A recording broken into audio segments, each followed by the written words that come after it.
Alright, so the Honkai Star Rail patch 3.2 livestream just finished, and I've got some mixed feelings about it. There's a lot to cover. I think I'll make a dedicated video just going over the whole thing because there are a lot of things to cover. But right now, I just want to talk about the Castorice passive. It is 100% going to live. It's been confirmed by Hoyoverse themselves. The naysayers can stop denying. It's coming, it's coming, it's coming. Now, there are some positive things, though, however, about this live stream, and it's really leaving me with mixed feelings, like I said. I will touch on some of those things in this video just because I think it could be important, and it could even affect the Castorice situation, potentially, but they didn't give us a lot of details. But let's stop wasting time in the intro and let's get into this thing. First, if you like this kind of stuff, consider leaving a like and subscribe to the channel. It really does help out, and we're on that push towards 10K, which would be the first milestone for the channel. Oh, and real quick, I just gotta point out before we actually get going here that the chat for the entire live stream was the best chat I've ever seen in my entire life. That was so funny, dude. They were spamming L the entire time, okay? From the moment the Castorice passive was announced, they spammed L the entire rest of the live stream. It was so funny. Don't get me wrong, I decided to join in on it too a little bit. I got myself timed out. I don't know if it's a timeout. I don't know how YouTube works. But like it puts you on slow mode if you're spamming. I think someone tell me if I'm being stupid about this. I don't really like go into YouTube like live stream chats and see that. I've never seen this message ever, so I think this is something they put as a preventative measure, knowing what was to come and how upset some people were. But this was hilarious. I just need to point it out. So I'm sure you guys have heard about this whole global passive situation with Castorice and how basically she can prevent one of your characters from dying in combat, and like it's a big deal. Like, it's a passive global ability that's on your account no matter what, and it's active even when she's not on your team. It was even confirmed in the live stream that this works even if she's sitting on the bench, even if she's resting back at home, even if she's chilling on the Astral Express, getting like screwed in the butt by Welt while you're out on the battlefield with some other team. She is still going to keep that active, and it is going to work whether she is there in combat or not, even in end game content, bro. That has been confirmed. And bro, this ability works on more than just one character. Okay, during the live stream, they were showing a demonstration and 2 characters went down at the same time, and their death was prevented by Castorice's ability at the same time. That is crazy, dude. That is nuts. I didn't even know that. I thought it was like maybe just one character. Like, who cares? You know, like, it's not all that big of a deal. It's the passives that come in the future that we're more worried about. But dang, this is gonna help out casuals pretty heavily. Now, I do think that this is gonna create a bit of power creep in the game as a whole, and you know, you're gonna probably see some pretty tough enemies that just sort of down you all the darn time. And like I said, this is going to be a trickle effect in the game state. This is not necessarily like a good thing, but in the short term, a lot of people are going to see this and they're going to be like, man, she's going to single-handedly save my whole entire account. And hey, you know what? She might very well potentially do that for a lot of people. Like, they can at least like clear more easily, or maybe they get further in MOC if they're like newer to the game or something like that as a result. But it's the precedent this sets in the future that is worrying people, not Castorice herself. But the way that this would work is, instead of your character completely dying, they get basically taken down to 1% instead of 0, and then all you got to do is heal them or shield them, and it'll prevent them from actually straight up dying. If you're not able to do this, the character would actually just end up dying. So it's not too powerful of an ability, but that's never been the issue, really. There's a bunch of other characters that are planned to be in the works to have passive abilities, not like this, but actually strong abilities like a passive attack or a passive crit rate buff or a speed buff for the whole... You see what I'm saying? This starts to get a little out of hand. That's the worry that people actually have. It's not even the Castorice global passive. It's the global passives that are to come in the future, not actually Castorice. And a lot of people have said and pointed out, hey man, if they just give us Castorice for free, this prevents the whole entire problem. Everybody just has the ability, right? It's not a problem. It's not a pay-to-win type of feature. It's not a predatory practice feature if everybody is able to eventually get these passives. But do you really think they're going to give us an entire boatload of free premium characters, because that's what they plan to do, is put out a boatload of these other characters with passive abilities, etc., etc. Now, we still have to wait for more confirmation on some of those other characters, but this has been a plan of theirs for a while, so it's kind of just a waiting for it to be confirmed type of situation. However, it was also announced in the live stream that we would be getting a premium 5-star character for free. However, they did not disclose who that was, and they did not say it was going to be coming in the actual 3.2 patch, so it's unlikely to be Castorice. However, we don't know who that's going to be. Remember, at one point we did get Dr. Ratio for free, and it's been a long time since that happened. We never got a free 5-star in the Penacony arc, but it's interesting that they pointed this out. We're also going to get a kind of like a bunch of different 5-star, like, different cool bonuses. I'm not going to lie, those were actually kind of sick to hear. Like, we're going to be able to choose between Locha and Ron May and just get the character during the anniversary. You're also going to see 5-stars enter into the 5-star banner roster, and that's going to be really cool. That means that, like, you could potentially get Eidolons for an actually decent, like, potentially viable character. And don't get me wrong, these standard banner 5-star characters, once you start getting Eidolons and a bunch of them, they start to become viable even in the modern era. And so that's actually going to mean a lot for people, especially if they already have some Eidolons on their Sela or their Blade, or, you know, any of these other characters that are going to be added to the roster. I'll put an image on screen so you guys can see who they all are. There's also going to be light cones going to the shop as well, and some of these light cones are incredibly good, such as the Ron May light cone. The devs know how good Ron May's light cone is, not just on her, but just on a bunch of different characters.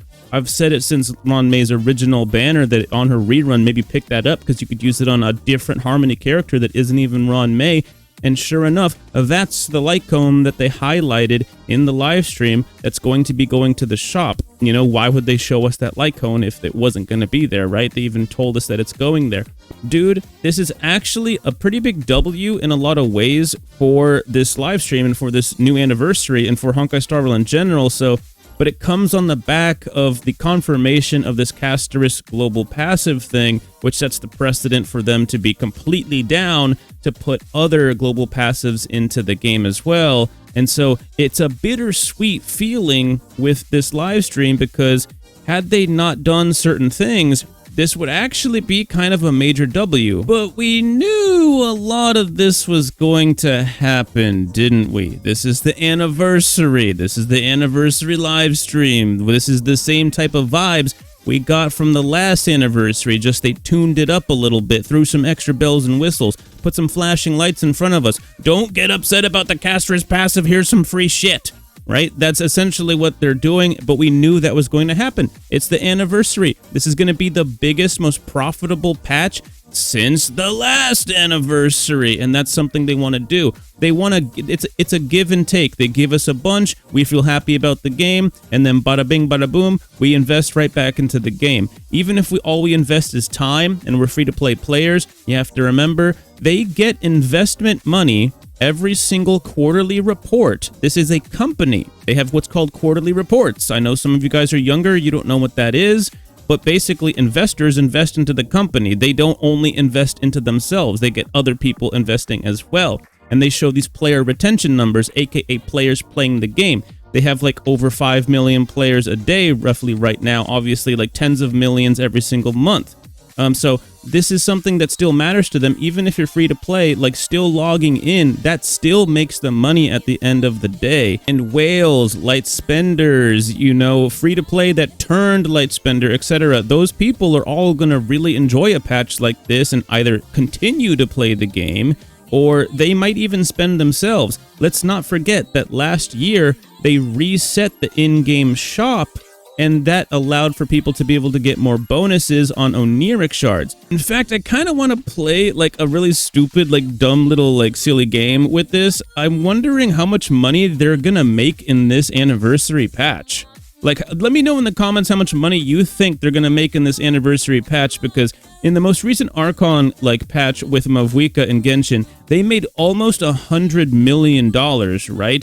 They have cracked $100 million before for patches and stuff like that, so I'm wondering how much this anniversary patch makes. I'm going to guess that they could crack over $100 million.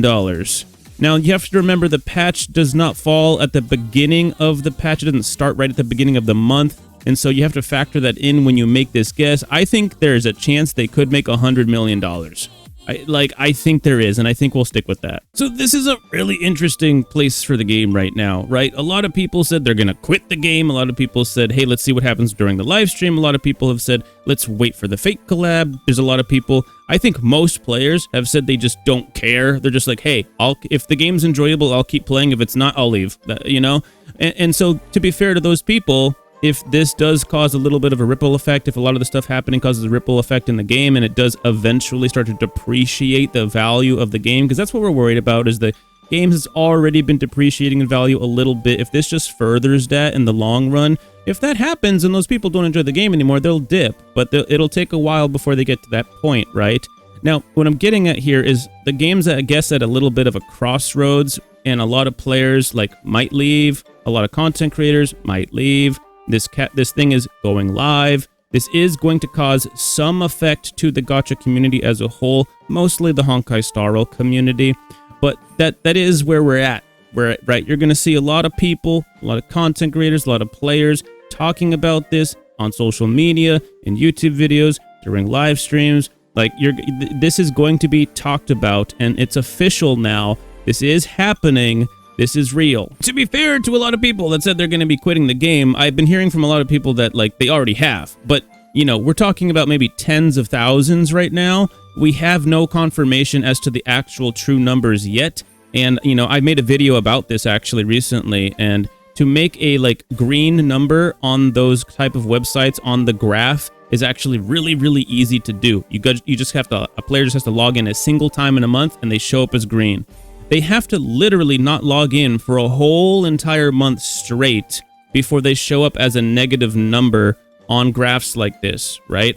And so when you do that, it makes it harder to show when players are quitting, because you basically have to wait a whole month or two to actually see those players actually leaving the game. You're not going to see that happen right away. And I've already pointed out that currently the players that have left the game haven't even accounted for 1% of the overall player base. But stay tuned, I will cover that when eventually it does come to that, and we want to see what the numbers actually are. But don't forget, a lot of players are going to end up coming back to the game for the anniversary, because it's a really hype moment for a lot of people. There's going to be literally free character, bro, free 5-star. People are going to come back just to get the 5-star. You're not gonna see people. You're not gonna see the numbers of people quitting the game for a while. It's gonna probably take months before you see something like that happen. And because of all of the rewards in the anniversary and all this stuff happening, how much you want to bet a lot of people that said they're quitting won't, because all of the rewards and stuff like that happen in the anniversary either bring them back even though they already quit, or rather than quit, they collect their stuff and then think about it, and while they're thinking about it, they end up staying, because it's not a bad time for the game yet necessarily, because the anniversary could be hype, the patch could be hype, free stuff, free pulls. It might keep people in the game, and if they can trickle people along long enough, they might even just wait for the fake collab or something like that, because a lot of people are sticking around just for the fake collab. I keep hearing people telling me that they're gonna leave when the fake collab happens, which makes no sense to me, because the fake collab, most collaborations are limited, right? They don't have reruns, and so those characters typically aren't very powerful characters, so a lot of the time, it's just pulling on a character because you like the way they look, or you like just who the collaboration is with. So I don't know where the logic is there. It makes me feel like they're just stringing themselves along. They're almost just saying they're going to quit just to say it, And in this video, hey, I'm not telling people to quit. I'm not telling people to stay. I'm just putting this information sort of out there and like giving, like just pointing out the truth of the situation, which at the end of the day, this is not a good thing for the game state, right? Is it going to straight up ruin Honkai Star Rail? I guess that has yet to be seen, but the writing's on the wall. What we know for a fact is that this is not going to set a good precedent for the game state, but they're also doing a lot of things that will keep players happy while they do this. There's a chance that this game's depreciation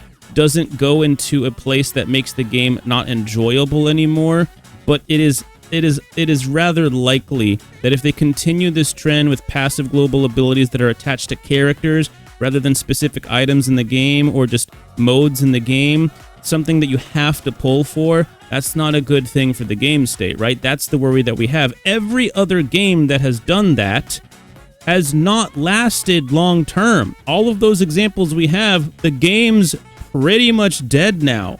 That's our worry, is that Honkai Star Rail is basically just like going to slowly like depreciate the value and the quality of the game overall. And that's the worry. That's why the video is being made. That's why we're here.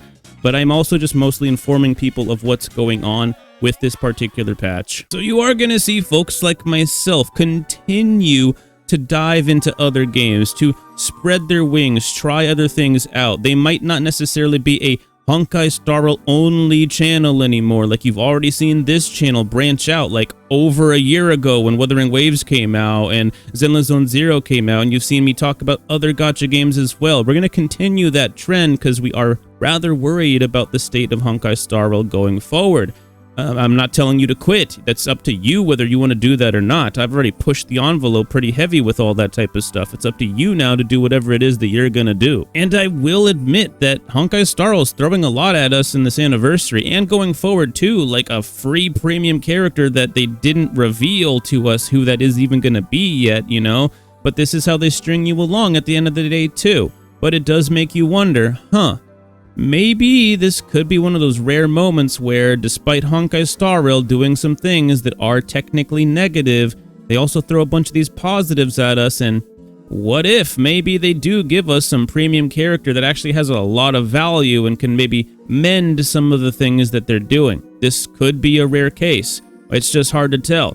That's why this live stream kind of left me with bittersweet feelings. Like, I thought maybe this might be the whole, like, I might be just doom posting and this is just the doom post video, but I can't reasonably only doom post in this video because there was actually a lot of positive stuff from the live stream. And again, I'll probably end up making a video maybe later on tomorrow or something like that, just going over everything coming to us in the live stream in a dedicated video. But this was mostly about the Castorice situation, the global passive thing, and just, you know, the things that we've all been talking about in a lot of these videos as of recent. So let me know what your thoughts are on this situation in the comments, what your thoughts are on the Castorice situation, on the anniversary, whether you care about this stuff or not. And if you like this kind of stuff, consider leaving a like and subscribe, and I'll see you in the next one. Because this ain't over. This live stream just opened up a whole bunch of videos that are going to be coming out soon, so stay tuned. Peace.